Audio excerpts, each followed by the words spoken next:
So what we have today is about 200 buildings. It's actually only about 10% of what was here. During the heyday, there would have been over 2,000 buildings here in the basin, supporting a population of between 8 and 10,000 people. Main Street would have ran 1.5 miles long, past where the basin curves out of view, wall-to-wall buildings the entire way. There were over 60 saloons on Main Street alone, the most on any thoroughfare on the planet at the time.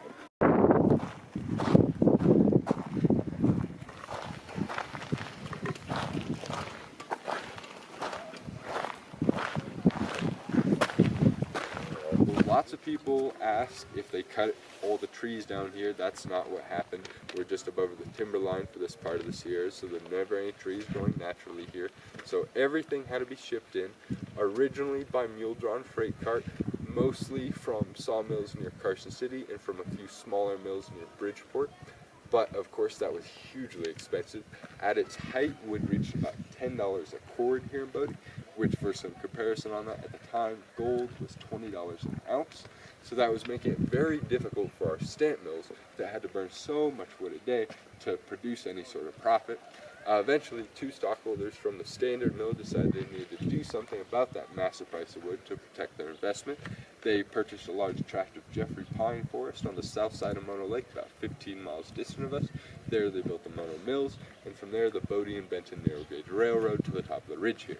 So that railroad never connected to any outside line, didn't even go to any other town. It was exclusively to bring wood here to Bodie because our prices were so high, and it did lower the price of wood a little bit, but since the railroad could supply wood so much cheaper, they then had a virtual monopoly on the sale of wood here in Bodie, so they didn't lower the prices a whole lot. Takers.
So before President Hoover became President Hoover, he was a mining engineer just like his big brother Theo.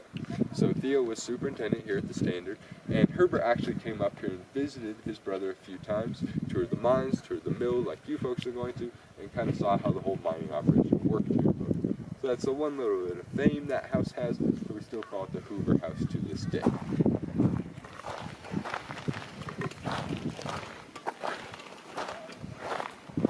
So I'd like to talk a little bit here about being a worker in Bodie. So Bodie was a union town. The museum where you folks purchased your tickets was the Miners Union Hall. And being a union town, all workers were paid fairly well. They earned at a minimum $4 a day, which was an excellent pay rate for the time. For some comparison on that, at the time, dock workers in San Francisco, so another sort of general labor job in another big bustling city, were only earning $2 a day. So that excellent pay rate brought a lot of people up here to Bodie looking for these relatively high-paying jobs. Unfortunately, once they got here, they found there were only so many jobs to go around. During the height of the boom, only about 1,600 men were employed by all the stamp mills and all the mines put together. Workers were still fairly happy here in Bodie.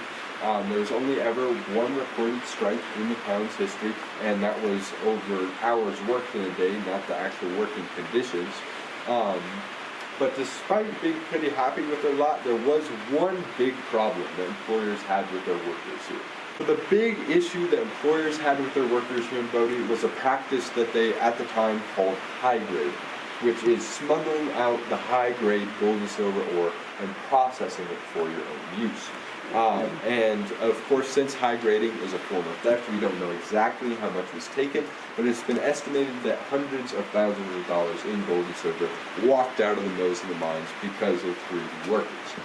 Men were very creative about how they would smuggle out this gold and silver dust. They would smooth it into the grease of their hair, hide it under their fingernails, sew it into the cuffs of shirts and pants. I heard a story about one gentleman who tried to hide some gold dust under his eyelid. They were very creative about how they would try and get out this gold and silver. So here at the Standard, eventually they decided enough was enough, and they took two very simple measures that seemed to pretty effectively stop high grading. So first, they started making workers wear a uniform.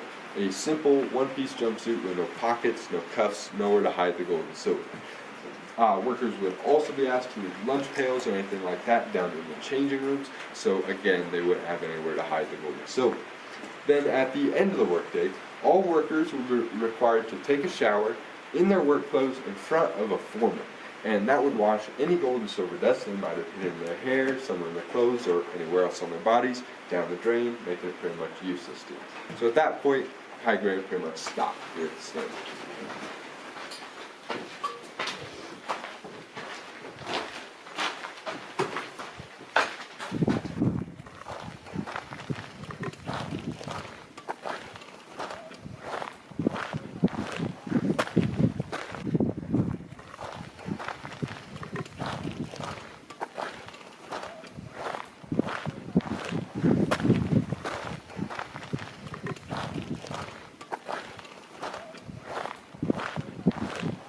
So in front of me here we have a mostly assembled stamp, again about 1,000 pounds for this whole mechanism. Down here we have the chute of the stamp. That's the part that actually comes into contact with the rock. This whole thing will be standing on end. That part's actually removable and replaceable because going up and down 90 times per minute, 24 hours a day, 6 days a week against this very hard rock would actually wear out pretty quickly and have to be replaced.